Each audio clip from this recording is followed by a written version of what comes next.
kitchen chaos to well-oiled machines. Get ready for newfangled technology and old-school know-how. Stories and a good bit of fun. I'm Simon, and this is Culinary Mechanic. Joining me today is Chef Glenn Cybulski. You're heading up Chef's Feeding Kids. Yep. Chef, welcome. Yes, I am. Thanks, Awesome. man. It's great to be I am here. so happy to have you here, man. Yeah, I'm pretty stoked. Finding passionate chefs to hang out and talk and kind of discuss the state of the industry is been the best part of Culinary Mechanic. So, a lot of what I like to do is just get a little bit of background and understand like how you got into all this, like what drew you in. So how'd you get into the industry is the first question, man. Yeah. First comment is your logo's freaking on fire, man. It is so cool. Thanks, bro.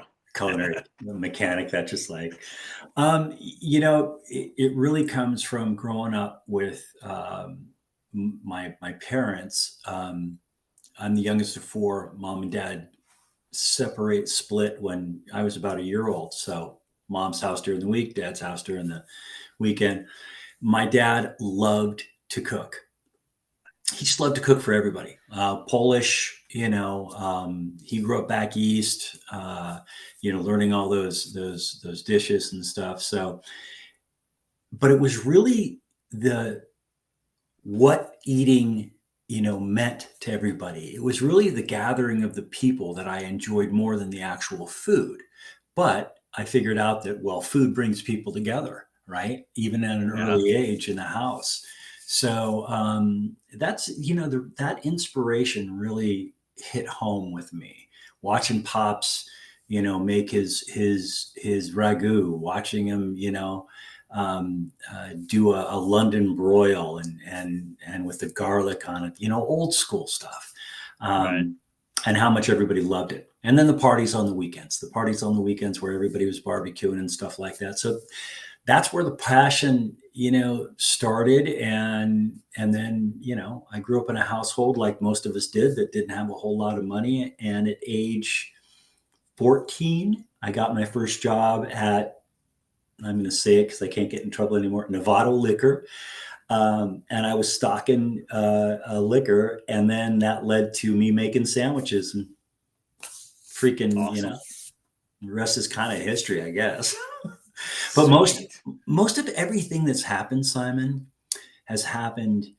I don't want to say by accidents because I don't believe there's any accidents. I believe that whatever your God is or universe is, there's guidance out there. If you're open to that, stuff's going to open, and happen. And I had worked in some restaurants in high school, Zim's down in Corte Madera, in the dish pit, and you get up to the grill and things like that. Yeah. But it wasn't until 1990, went to Hawaii with my cousin, messing around. We'd usually go and hang out for a couple of weeks in November, and we're surfing and walked into a bar on the North Shore, and there were three guys sitting there, and I noticed they were speaking Italian. My cousin's Italian, American Italian, and it was Maximiliano Gabrielli and Massimo Zardetto, and Luca. And I bought him a freaking shot of tequila, and that changed my life. Nice. We partied with him for about 2 more weeks. Massimo flew over to San Francisco. He didn't know any English. We didn't know any Italian. And I was just talking to Maximiliano just the other day because the guy I'm opening a restaurant for in LA was just in Rome, and they couldn't quite figure it out. But yeah, ended up in Fregene, Italy, then down to Naples. I mean, everything changes, and because I bought a shot of booze for some guys, Nice. they're having fun. That's awesome. But that happens over and over and over and over and over again, where if you're open to just the opportunity to say hi to somebody, smile, Keep all Yeah, we're it's like ducks on the water, right? Nice and calm, but we're paddling. Well, that's what we do, but we still got it. You're in the restaurant, you're talking to people in the industry, it is hospitality. You want to be hospitable. absolutely. A friend of mine, she coined a term that really encapsulates that. She calls it the kindergarten method, right? It's the what does a little kid do? Like when they're in, they walk up and they go, "Hi, my name is," and my wife and I joke about it, but it's real. It's like It's if you're real. not sure where to go in that room or you're not sure what to do, just like kindergarten it, man. We say it all the time. It's like, okay, just go say hi, shake hands, and see what happens. I've And never heard just that be, term, but that's it's funny because if you got kids, you go, yeah, oh yeah, that kids aren't that you go no, to walk into the park, man, and in 5 minutes they got 20 new friends.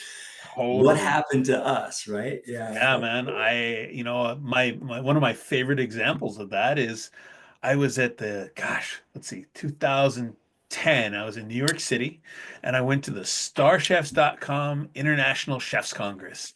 Oh wow. And Okay. it was a really neat year, right? They had Thomas Keller and David Kinch, and somebody else uh, on the panel, and I'm walking in the first day, and there's a moderator, and he's asking these three chefs, so are you an artist or are you a craftsman? And Thomas Keller goes, oh, I'm definitely just a craftsman. And the whole crowd went, oh, hell. Because if he's a craftsman, what are the rest of us? Exactly. Right? Kind of puts a pecking order in place, huh? It's like, well, wait a Totally. minute. And that exploded the entire like panel conversation, and it was great. And so I'm wandering around. I grabbed a beer from the beer garden, and I walk over, and I'm like, I don't know anybody. I'm in on the West Coast, pretty close to where you are at the time, and uh, yeah. So I'm on the East Coast. So I just walk up, and I end up talking to like Marcus Samuelson's pastry chef, the guy who had just won a like Rising Star Chef Award for doing like modern Korean food. Uh, this one guy who was on Top Chef. What is his name? He's just one of the Marcel, right? Oh This yeah, guy yeah, is yeah. right. And who else? This other guy who has become real big since. His name is Adam Sobel, who was a little kid, right? The kid was like 26, and he was Rick Moonan's sort of right hand man in Vegas, And I just walked up and I was like, "Hey guys, what's good?" And just got talking, and like I had restaurant reservations made for me an hour later for like to go to like check out some cool spots. And this guy's like, "Oh, go check that out," and hey, why don't I join you we'll go have a beer. And all because of hi, how are you? So yeah, the kindergarten method, man. I live by it. It's great. It's funny. It brings up, I opened a place down in Dallas, and this guy walks up to the door, and we were training, and he goes, "Hey man," he goes, I had to come by. He goes, I hope I'm not." And I go, "Oh, dude, come on in." I didn't know who the guy was. Um, and I had just finished baking some bread in the oven uh, from the day before's dough. Right? Right. We had nice fermentation on it, and proofed it up. And he was like, the bread was there, and he was smelling it and everything. Mike Hiller, one of the most well-known food critics. What is it, Dallas Morning Star or whatever it is? Connie Nasty. He writes for everybody. But it's like you say hi, you feed somebody, and then you find out that they're somebody that 10 years later they're going, "Hey, you going to Vegas for Expo, Glenn? I got to review a couple restaurants. Come with me." Okay. Yeah, okay, Mike, I'll come with you because, and listen, I think that it's neat. I am extremely humble. I'm humbled by the people that I've met over the years, guys like Mike. I think everybody that you meet, you kind of connect with, especially when you have that same, energy and love and passion for this. That makes that bond a little bit tighter. But yeah, I had never been walked into a restaurant to the front of the restaurant right next to the kitchen on our own table while everybody's looking. And it was like, I was like, wow, this is kind of weird. Right. I've never experienced this, but that's, again, it's one of those points where if you're not looking for something, you're going to find everything. All you have to do is open your eyes, Yeah. Yeah. because Yeah. there's Yeah. people out there that'll, hey man, and this is cool. Now I got somebody else up in Seattle. I got to wait 4 to 6 weeks until they can walk again. But hey, I got you now. Yeah. Yeah. Yeah. Where the hell are we going to Absolutely. go? Absolutely. Um, yeah, I mean, I think that that's the joy and the fun of it. It's like meeting people and just, this podcast has done that for me for sure. Just giving Yeah. me the opportunity to just reach out to people and go like very much like you, like, hey, you want to come talk about it? I got a couple of cool guys out of Denver that I talked to. And I didn't actually understand one guy had been like doing podcasts for 10 years and I didn't know that. I just saw him as on a website and somebody I know knew him. So I reached out and boom. And he's like, next thing I know, I'm talking to somebody else. I'm like, oh my God, you talked to Jensen Cummings? I'm like, yeah. He's like, that guy's like, he's been doing podcasts forever. And he did this podcast and that podcast. I'm like, wow. Okay, cool. Yeah. And just, Yeah. Well, confirms that, that we all kind of think we all kind of pull up our pants at the same way. Boys, girls, doesn't absolutely. matter who they are. It's just like if you're going to show up and do a job, man, because um, people that you would never think will recognize that kind of stuff and see it Yeah. in you.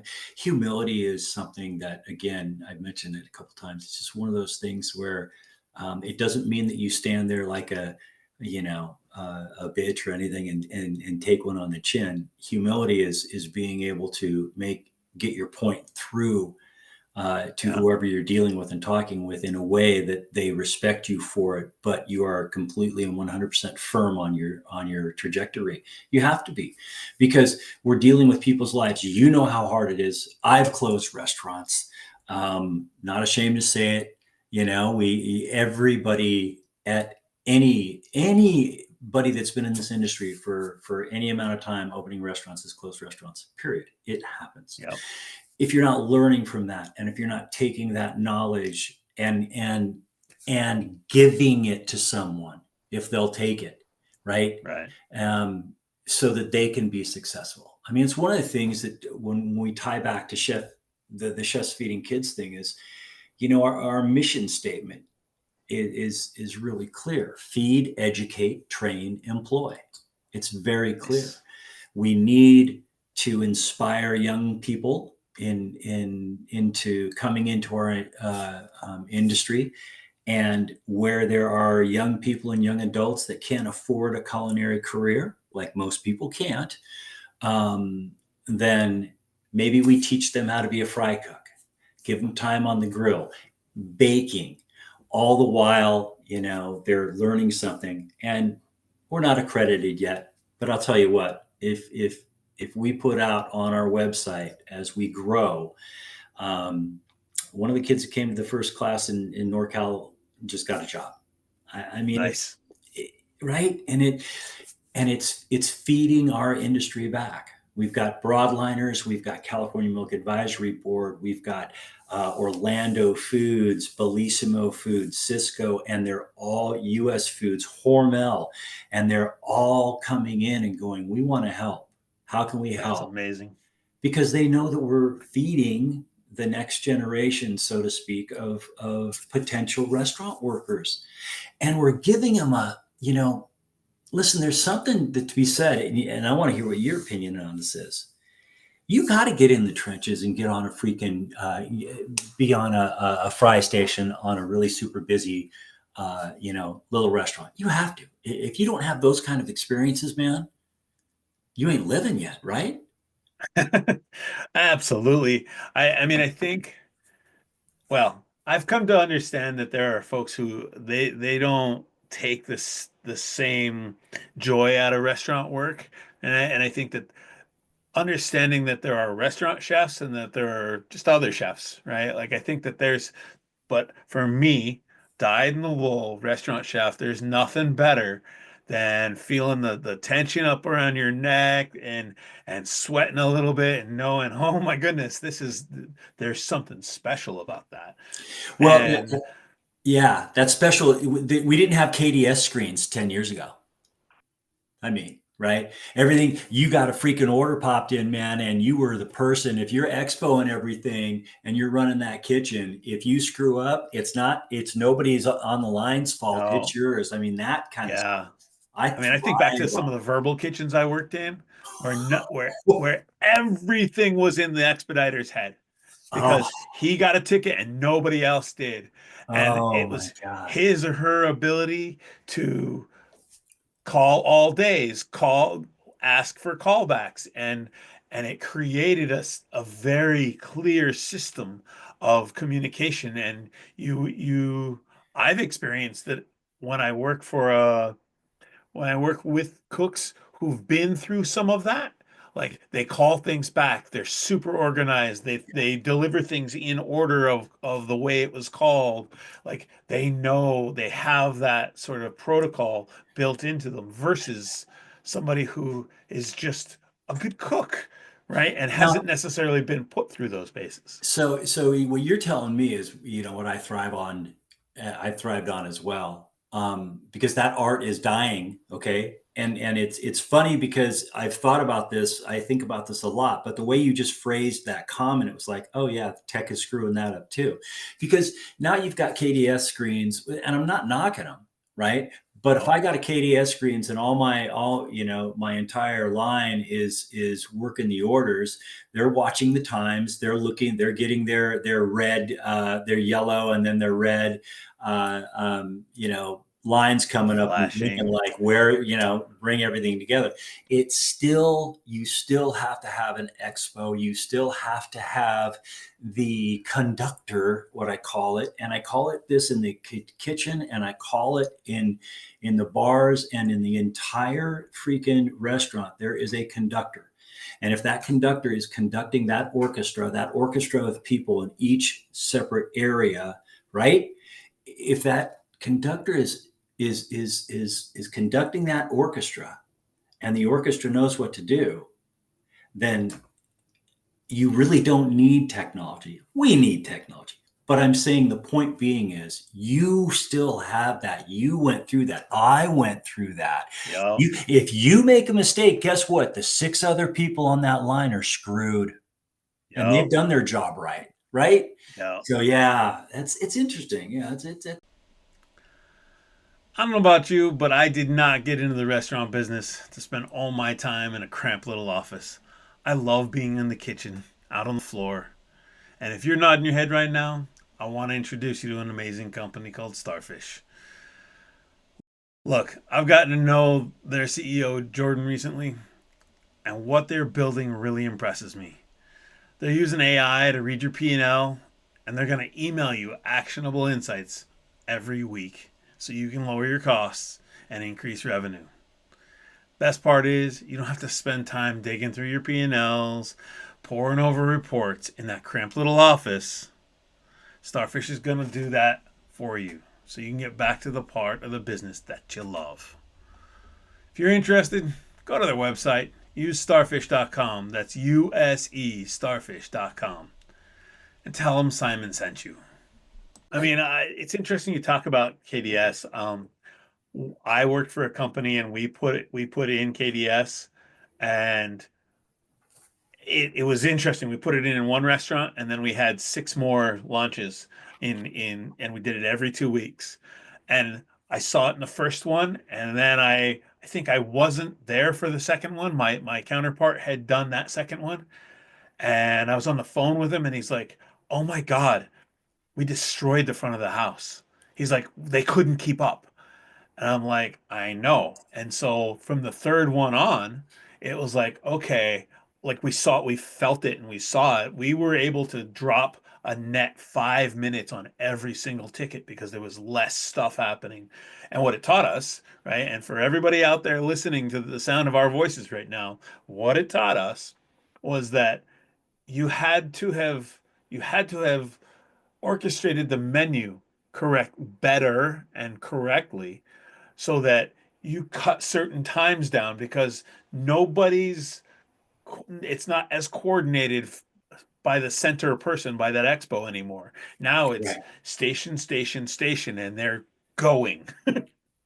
Yeah, they're going 100 And miles an hour, and everybody's got to know what everybody else is doing, and or at least be watching KDS so that they're looking at their time, right? yeah, And you have to know when that burger patty or steak is dropping. You have to know that when you're at the fry station or the salad station, because you if you make if you put your salad together, 2 minutes, 3 minutes before that's supposed to be done, you're done, you're finished. It just yeah, doesn't and work yeah, that and way. all of a sudden the chef is on the outside going, "This looks like crap. Do it again." Do it Yep, again, yep, and yep, now it's a chain reaction. yep. It's one of those things, with the front of the house and the back of the house that I do.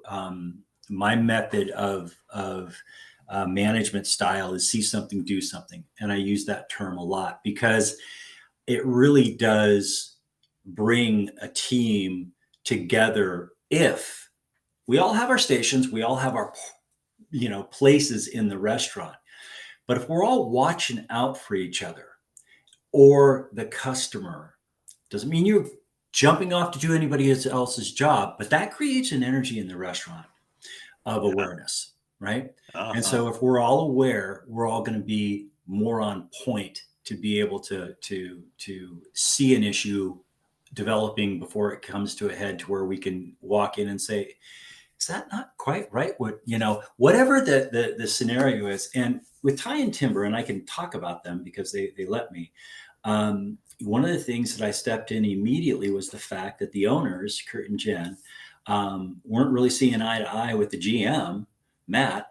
And literally almost for the first 5 months, along with starting to do other designing the kitchen and things like that I did, um, I worked with them on the relationship because I had a meeting with Matt and I knew that he was solid and knew what was going on. I had a meeting with them. The whole idea of being able to communicate with people allows you to set your boundaries, understand what they need and want. And I would venture to say if they were on now, they would say, Glenn, you saved this, right? Right. I didn't save it. They saved it. I just gave them the tools and kind of pointed them in the direction to save it. But sometimes, and I don't know if you agree with me on this or not, I'm sure you do. Um, sometimes we can't see past ourselves when we're in the restaurant, right? We've got Oh, those we all blinders on, for right? sure. So, For sure. it's one of what the see something, do something has turned everything around. And the bottom line that I come to is you make more money. I've proven it. There is Yeah. no doubt in anywhere that, and when, again, you can be as nice as you want and have the culture that you want in your restaurant and everything, but if you're not making enough money, you're sucking wind and you're going to be done. You can have all the happiness you want for the next 2 months before your No, mortgage is due on your house or whatever. But if no. you are all looking out for each other and that restaurant is running the way it's supposed to be running, you are all going to make a lot more money. And I prove it. Absolutely. You prove it, Absolutely. right? You can You do know, it. I think you hit on something for me that is just paramount to success, and that is awareness. My joke is that my five joke, but it's serious, is my five Right. favorite words in the English language when put together are just so you are aware. Right? It's like it just when I'm running a restaurant or I'm part of a team, it's hey, I'm down. Just so you're aware, I'm down to cook, right? Like it's going to be a little dicey back here, and I'm going to jump in the middle today, Exactly. or Yeah. we're going to be a little bit short. I can't remember. I feel like I remember this one thing where like I had like three people out, and it was like a Saturday night, and normally I was like the guy on the outside, just kind of watching food, and my chef de Yeah, your cuisine expo and stuff off the, yeah. my chef de cuisine, he would kind of float, and it was like, okay, you're chef de cuisine, you're gonna work grill. I'll work the wheel because my wheel guy is not here. And I thought for a second, and I grabbed the GM and I said, "We grab all the servers." And she said, "Sure." And I said, "I need 2 minutes." And I brought him over and I said, "So here's the deal. This person called out sick. This person's grandma died. This person, blah blah blah." And here's what that means. That means that um, we're short, and people that are not accustomed to doing this work every day are going to do it. But here's the good news. I've been running a wheel for 25 years. That guy's is a great grill guy. I need a little grace. I need a little bit of understanding when your food is taking 17 minutes instead of 14 minutes. And they all went, "Yes, chef, no problem." And I thought to myself, and the GM pulled me aside afterward, and she's like, "That was a genius move." And I was like, "That was saving my ass. Are you kidding?" Well, it's saving everybody's ass, right? And Right? that was a genius move because what you did, what I teach in the restaurant is that see something, do something. Hey, we're down Yeah, here, man. We're the back of the house. I got to let you know what's going on in the back of the house so that you guys know that this is going to be XXX. You set the expectation. This is all we can do because we get thrown curveballs every single day in the restaurant. Anybody that's watching this understands it. No matter where you've been in the restaurant, you know it. If you don't keep your staff aware of what's going on, you are hurting yourself and the ownership tremendously. Yeah, it's brilliant. I mean, yeah, and it's so easy, but why do we forget sometimes, right? Why isn't that the mode of training? And for me, for the past 5 years in consulting, that's been absolutely, I have honed that down to a science, and you see the numbers, it proves itself, and you have happy staffs because they understand what to expect. It's not a yeah, surprise. Hey, our right. shit's going to be in the weeds tonight, you guys. Like you said, this is life tonight. Boom, Yeah, yeah, great. yeah. Everybody steps up. Like you said, that excites me. I get chills when people say, and everybody stepped up and dug it. Well, I They tell did. you, my favorite part of that whole experience was about 2 hours later. We're running long tickets. It's starting to get dicey. It's the big dining room, and How many the covers grill did is you do? starting How to many average hover. covers would you do That place on a just for Saturday night would do context? about 550. Okay, and you were down three. Yeah, and so we went without like a second pantry person, so the pantry person just got slaughtered. And one of the things that made me happier than anything else was right when it felt like we were just rattling. One of the servers who was just a rock, he just stepped behind me onto the line with a tray of waters, and he said, "Chef, grab a water." And he walked. And normally I don't let anybody on my line, right? Like if you're not a cook or a chef, you don't belong on the line. And this guy walked the Especially whole handing out line, glasses of water. glasses of water, and I realized at that moment I was like, it's time for a quick stop. And so I said, "Everybody stop cooking."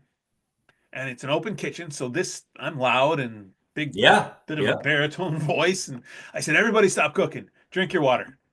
And then I told Jimmy, I said, "Hey, come back with your tray, collect all those glasses so it gets off my line." right. And we don't want Right? anybody dropping anything. Everybody take a deep breath, and then we're gonna start back up again. And that was one of the best things that ever, like, because now we have guests who are looking over at us going, "What's going on?" And the servers are like, "Well, we're experiencing some difficulties, but don't you It's worry. just Food's going to that's come out just great." another brilliant opportunity, and you weren't trying to be opportunistic, but that's a brilliant opportunity, so that again the servers can go, yeah, we're down three people, and aren't they doing a great job, right?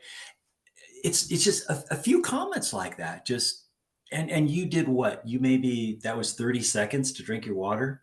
It was 30 Totally. seconds, and it bought you freaking 2 more hours of that staff being able to grind it out or whatever, Absolutely. And right? everybody was able to wipe their brow and straighten up a little bit, get their apron, find their towel, and all of a sudden it was a reset, you know? Yeah, yeah. And that actually taught me that in years that followed that, like when it's thick, stop scrambling and like reset. And Oh yeah, all of a sudden, everybody comes back into center, and they're thankful that you actually saw the humanity of it all. You yeah, know? yeah. Well, I mean, and because we all know, well, those of us that are cooking, and we know how crazy it can get back there. It's Yeah, just, and I don't think I've ever done the reset thing, and I think I might use that in classes at Pizza Expo in March, but I think that's a really good example of it. It's a really good example. And when you just said humanity too, I mean, that's the key right there. I kind of Yeah. like to think the see something, do something is the human part of it too. But it's keeping them aware and then saying, take a break. It's food, people. Yeah. We're not. It's food. So let's just take a Well, break. and I Boom, think along the go. same lines, I my next big job where I was running multiple restaurants, we were always on ticket times, and then we had KDS and ticket times, ticket times, ticket times, and I had to kind of stop people at some point and say, I don't like the reality is. I cannot, you cannot, any manager, and oftentimes it's the floor manager who's got to go and explain away what just happened, Right. right? Yep. Whether it's a long ticket or it's shitty food. And I said, what I came to understand was that anybody can probably explain away 5 minutes, 10 minutes, but there's nobody that's going to be successful in explaining why we brought you mediocrity, Yep. why we brought Hundred you a percent. sloppy, nasty plate of food that looks like nobody cared. Yeah. So Yeah. at that point, we're going to take 5 more minutes. We're going to communicate that like ticket times are long right now, but when they get the food, it's going to be the way we promised it. It's going to be People what they forget are about. expecting. Yeah, people forget about that all the time once they get the food, You know, and that's why you're not blowing smoke up anybody's skirt. It's like there don't tell stories. This is and that's the honest communication I love to hear from you. You know, we don't always get we don't when I sit down and talk with my friends in the industry, other chefs. You don't get to talk like this, but because you're too busy saying, "Hey, whatever, nice to see you again, Kay, gotta go." This is the part where every chef that or every manager in a kitchen really has to understand that you get so much more out of a staff that understand. They can be in the weeds, they can be no matter what, but again, you gotta make sure that the food hits the table exactly the way it's supposed to. That is the reducer of everybody's stress, man. That food comes out and it's perfect. They forget about the extra 5 minutes. They don't care. yeah. And I was within a culture where they had for so long really the front of the house had driven things, right?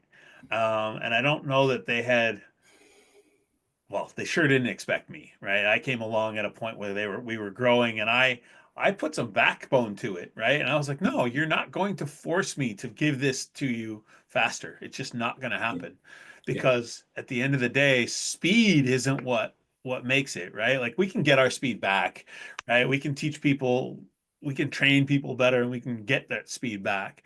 But if things are going bad, it's got to be right. And I yeah. want The recipe's got to be right. The presentation's absolutely. got to be right. I don't care if you're in fine dining or if you got a burger stand. If it's not right, then that's going to be a big issue. Yeah. All the way down the line, it's that way.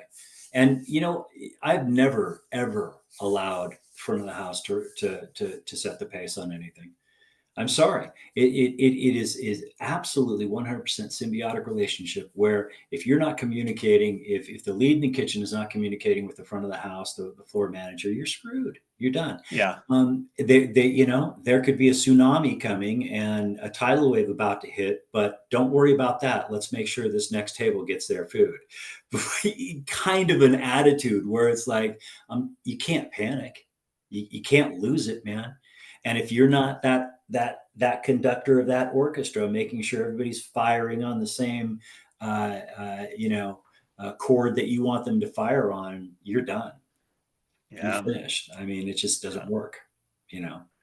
And Yeah. I love the fact that you're talking about making sure that the the star of the food is really what it comes down to. The star of the show is the food. That's what it comes down to. So that's why I don't read a lot of the reviews. Right. I don't live and die by reviews because everybody, and we especially know, and you're old enough like I am, when we didn't have cell phones and we didn't have Yelp or any of that other No. stuff, right? Um, So that's, for me, that was a hard transition. I don't know about you, but for me, that was a hard transition to have to be able to, cater to somebody's opinion. Um, but that's one of the things that Yeah, restaurateurs have to it's deal changed with right things for now, sure. and it has absolutely changed things. So it's like eating humble pie. Not everybody's going to like everything you do, but you certainly have to make sure that you're answering everything. And I learned that the hard way. You know, Yeah, and I think that as much as it can be troublesome, right? It can be troublesome to know to look out and go, well, why are you a critic? Like, why do you get to say something about my food? That can be troublesome, and that can be. I know that I feel like once upon a time I remember just kind of wanting to push back from that. But the reality is, those are the moments where you have to look across and go, okay, 100 people love it. Two people don't love it. Okay. In this day and age, you have to be able to say, I'm sorry you didn't love it. And now you have the opportunity to recover. And, you start to look at some of the books that are out there. Like, I'm a big fan of Danny Meyer and Setting the Table. And he talks about absolutely. it. He's like, your ability to recover is your ability to like change people's perception of what you're doing, and I think for me, it all comes down to one big word, and that's hospitality, I was right? just going to think, you're thinking that you're saying your last sentence. I'm going to go, that's hospitality. And Yeah, and you know what? 100%. I'm sorry it didn't meet your expectations or whatever that is. But at the end of the day, you chose to come to and spend your money in my operation or the operation that I'm a part of. Right. Like that's a personal thing, and I think that it can get lost in the melee of business.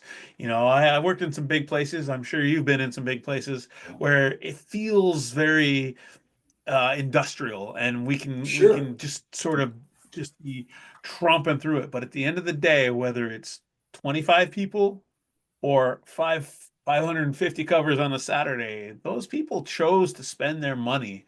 And nowadays, man, it's expensive to go out. Well, It matters to a degree more yeah, that because money's ego is, short. yeah, money's short. Well, it's short, and people are really thinking about how they're going to spend it. Yep, Right. I yep. mean, when I go out now, there's a local pizza place here, and I won't name a name, but it's been here a long time, family owned and operated. Um, and my wife got a small 3 topping pizza, and I got a medium. So the small is like 10 inches, and the medium's 12, right? Right. And I got a medium pepperoni and mushroom to go. $59. Uh-huh. $59. Now, I look at that, and the reason I'm saying $59, like I'm saying it to you, Simon, is because I'm freaking old. And when, we couldn't get that kind of money back in the day for a freaking small or a medium pizza, but No. it's not the point. The point is that that's the way the economy goes. So if you're going to give somebody, if you're going to charge somebody a price that not only you can survive on, but you can live on, it better be great food. Yeah. And the pizza's great. And I get 2 meals out of it. We both get 2 meals out of it. So it's Right. like, I don't, and I'm a big proponent of quality. I will buy quality over price anytime I can. You, there are a lot of benefits to buying a great mozzarella cheese, versus something that isn't great, and you can use less of this cheese. The flavor Totally.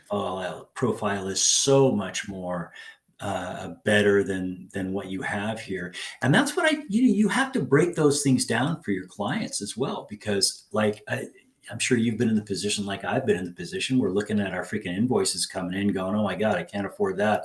How much is cheese right now? Can I get a cheaper price?" Yeah, and you're going to get a lesser product. That was a hard lesson for me to learn as a young guy coming up in the industry because I wanted to make money, and sometimes you don't always make money. It's not an easy business to be into, but if you don't, the biggest, you know, the biggest downfall is if you quit, because if you keep grinding it out and you find, and I tell people this all the time, if you find something that you just don't understand or it's not working, figure it out, get the help you need and go to that next level, because the more confidence you have, and it's like the confidence that you have been talking about in your restaurant, the more confidence you have to say, "Everybody stop, let's take a break." We all know how long 30 seconds is. If you watch basketball, it's an eternity. I can build It a is. house in 30 seconds of time frame basketball use. But and so it seems like, oh my God, the kitchen. But again, you're in control of the environment. And this all comes back down to your restaurant success, your customer satisfaction. All of that comes down to you having control of the restaurant, whoever Yeah. that person is. So you've got to be psychologist, you've got to, and all in one, all on the fly right now. You've got to be doing all that.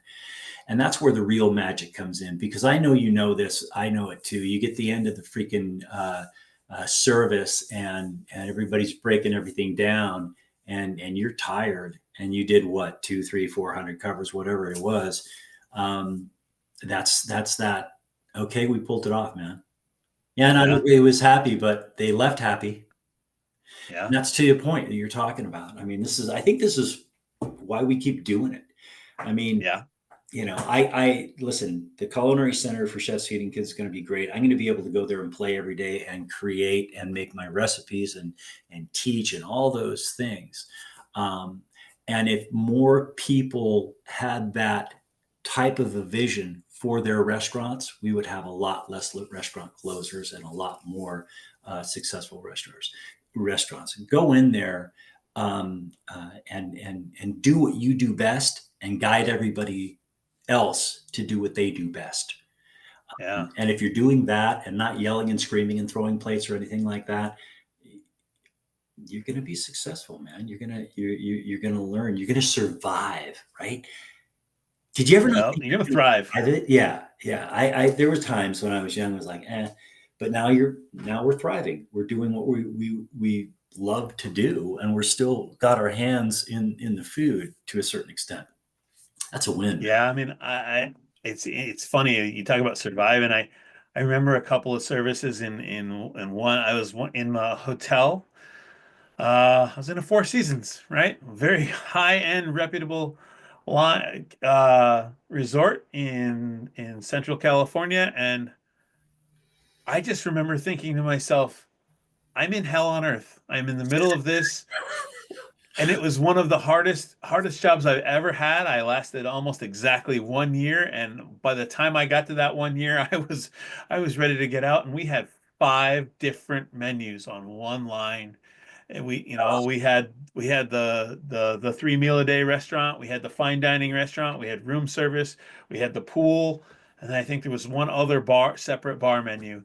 And Oh, it was just all this mise en place. Just you just stash it in every little corner. And I mean, the saute guy had six hotel pans full of ninth pans oh for my! mise en place. And he had a station, and then he would have Lexans with ice where he would nest it all, and those would be on the side. And if he got to if like this one section of the pasta menu would only hit once in a while, it'd be like three different pastas, and he would have to literally step off the line around the corner to get his stuff, and like I think about surviving shifts there, and I'm so glad I did it because when I got the opportunity to build menus and help people set things up and influence how things are processed on the line and through the restaurant, I was able to never do that kind of thing to anybody again. I was able to find some shortcuts around certain things and understand how to do it. But I remember thinking at the time, how on, like, I would be in the middle of Friday night going, what did I do to deserve this? But you know what? Thank God you freaking went through it, because you come Yeah. back out on the other end, and that's what makes you such a better person to be working with in the restaurant, no matter where you're at. You know, because there's line chefs, and you know, everybody has their own story in the restaurant. But if you get through that story, and you really appreciate the fact that, man, this was a shit ass year. This Yeah. was crazy. I don't ever want to do that again. You're also making yourself, opening yourself up to the possibilities where you don't have to ever do that again. You can start to create the environments, and that's what's the thing. We all slingshot. You talked about this earlier in our discussion about slingshot in and out of these restaurants and stuff like that. You know what, man? That's part of the deal. You're not going to land on some place where everything is going to work out and be No. perfect. But if you don't take those, when boy, we could talk about some really shitty stuff. But if you at least don't look back on that and go, I'm glad I learned that. God, I'm never, ever going to go through that again. So not only are you verbalizing it, out to the universe and saying, guess what, universe, I'm never, ever going to do that again. So now you can help, right? Help. Totally. And then the next, you said this earlier too. It's like that door that's closing, man. You try to keep it open, but I can do better. I can do better. And once that motherfucker closes, this what No. opens up over there, and wow. So you know what, man? We also have to be able to understand when it's time to throw in the towel. You're not quitting. You're moving up to the next one. And for most of us, that comes from some other idiot that's going to fire us. Good for you. Yeah, no, I mean, I Thanks saw to all that. those people. I saw the executive chef of that hotel like 3 months later at some, charity event that I was helping my new chef, and we were all there, and he came up to me, and he saw my chef, and he says, "Oh, you're the one that got Simon, huh?" And my new chef says, "Yeah." He goes, Simon stuck in for a year where most people last 3 months. He goes, See? we stuck him in the fire, and he goes, it was a rough year for him, and he handled it when most people, he goes, I've had two cooks since he left in that position, and it was tough, man. But Yeah. I'm so glad that I was able to do that, and I think that it taught me how I wanted to. It taught me some lessons about how I wanted to manage in the future, Yeah, right? that's it, right? You That's the know, lesson, how man. I wanted Do to motivate people to get exactly. through hell, and because I Yeah. experienced some pretty rough services as the chef and as the sous chef in years to come after that, where I thought, well, it'll never be as bad as that other thing. Right. And there you're stepping up, man. You just keep stepping up. You keep stepping up. You keep stepping up. It's not going to be as worse as that was. Nah, Oh my God. no, Yeah, we've but I all and had I think that's it's interesting, nowadays people are pushing back on some of the conditions that you and I would say were normal. And I think 3 years ago I might have I know that I said a couple times like, come on, you guys. This is, and that's the way we've always done it. And then I caught myself and thought, oh no, I hate it when people say that. So yeah. what is happening, right? Like, what are the things that are cultural about expectations of how hard to work and how long to work, and you know um Who you're working with, who you're how to working with, and how you're work and well, how you're treating just each other.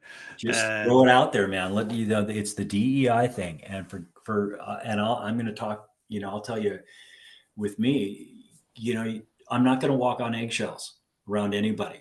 But if I don't understand, I'm going to ask a question, right? yeah, It's interesting because my wife works in kind of in the food industry. She works for a company that makes compostable food containers, but she's been my saving grace when it's come to understanding how the people we're working with now identify themselves, and this is a different time. And Yep. this is for us to understand or try to understand and at least be respectful. Yeah. Times change. And, I don't know if you've seen this or not, but you see the old person that's all grumpy and, well, I'm not going to change that, blah, blah, blah, blah, blah. You know what, man? I don't want to be that old grumpy person. I don't have to agree with everything that you do. And I don't need to tell you that I disagree with these things that you do because nothing's going to change that. I'm going to keep my mouth shut. I'm going to understand that, to have that workplace together, to have that unity, everybody has to bend and move a little bit. I've got four great kids, and they're all out doing their thing, and I'm super proud of them. And I'm glad they're all older and out there and doing their own thing. And I'm not raising kids today because it would be a different, I'm sure I'd have a whole different perspective. But it's interesting because the first Chef's Feeding Kids class we had on the West Coast here, the diversity was unbelievable. It was great. We had Right. 8 girls, 2 boys, right? So that was super. I was stoked about that. I'm all for Because, that, man. right, it's just, the culinary arts is something where anybody can come into and shine if you want to shine. So, but it's interesting because I had to stop and ask somebody, okay, something about how I say something, proper. Uh, and I think that is has kept me young for a lot of Yeah. years because again, we creating that unity and creating a space that is happy. That doesn't mean you're not in the weeds. Doesn't mean you're not working your butt off. It doesn't mean you can't go out and have a cigarette break or anything like that. No, we're working our ass off, but it's happy. It's good because everybody's working on being not only being aware of the other person in a sense of who they are, but also being aware of who they are in the kitchen. There's two different people, right? You're Yeah. working and you are that person. Dude, you're a juggler too. You're the conductor and a juggler because you're having, we're down 3 people. See, that's brilliant, and I'm probably going to use that in one of my seminars coming up because I hope so, man. yeah, and really it matters because again, are you really a team? If you didn't do what you did, you're not really a team. All you're focusing is on your back of your house, and to hell with the front of the house, they better catch up. That's not teamwork, man. That does not Oh, create that whole energy that you want everybody to feel. You want people leaving and going, God, the food was great. Yeah, it was a little late. Yeah, but man, it was perfect. Yeah, it was. Yeah, we got to come back here. It is totally. a split second. You either gain a customer and someone that's going to talk good about you. And honestly, I don't care if a review has, the food is great. It was a little late. It took them a little longer, but our server told us, what was going on, and that's okay. Well, it all goes back to awareness, right? You Yeah. know, Yeah. I got an analogy for you, and it sometimes lands and sometimes doesn't. But once upon a time, there was a basketball team, and they had this guy named Michael Jordan on them, and you had what's his name, uh, Phil Jackson, right? And they were running something called the triangle offense. And some people that are our age understand this, but here's what you need to know. In a world where everybody has their job to do, the triangle offense meant that everybody had to be paying attention to everywhere else because every shift in position, whether it be 2 feet or 5 feet, meant that everybody else had to shift at the same rate. And so it was less about the traditional zone defenses or, I'll handle this section of the paint. No, everybody moved and everybody moved together. And when they executed, they were unstoppable, truly. Like they Yes, decimated absolutely. their opponents. Yeah. And so I've always taken that idea of head on a swivel, head up, and if something changes, if the game changes, and in life, like the rules have changed on us, right? Shift, You got to change. you got to adapt. You got Yeah. to Yeah. adapt. So awareness allows for pivot is what I've been saying lately. So, hey man, we have covered a stack of ground here. Um, I wanna kind of wrap this up with one of my favorite questions, and that is, tell me what a win is in your day. I get up at 4:30 every morning and get to the gym. That's how my day Love it. starts. That's my win. Awesome. Sometimes my wife's out the door at hers, or maybe she's a little later. That's my day starts. That's my win. And I don't count the losses during the day. I kind of put a There you go. check mark on those. But yeah, that's my win. Wake up early. I love it. Yeah. So why don't you tell everybody out there how they can find you? I will make sure to have it in the show notes, but We have a little program about chef ambassadors. You can donate obviously to the cause. 100% of all donations go to the Culinary Center and the classes that we have. Kids.org. And you can email me at Glenn or at chef@glenncybulski.com. You'll have that in there. There's a lot of ways to get a hold of me. If you call cool. or text, I'll answer the phone. That's what we do. Nice. Thanks for having me on. It's great Absolutely. to. Thank you for coming to play in the sandbox, man. Yeah, man. It's a cool sandbox to play in. Yeah, it really Awesome. is. That was awesome. Awesome. So to all you out there, thanks for playing with us. If you got the opportunity, wherever you find podcasts, please go leave us a 5-star review. Number keeps creeping up every week, and I appreciate it. So catch you on the flip side.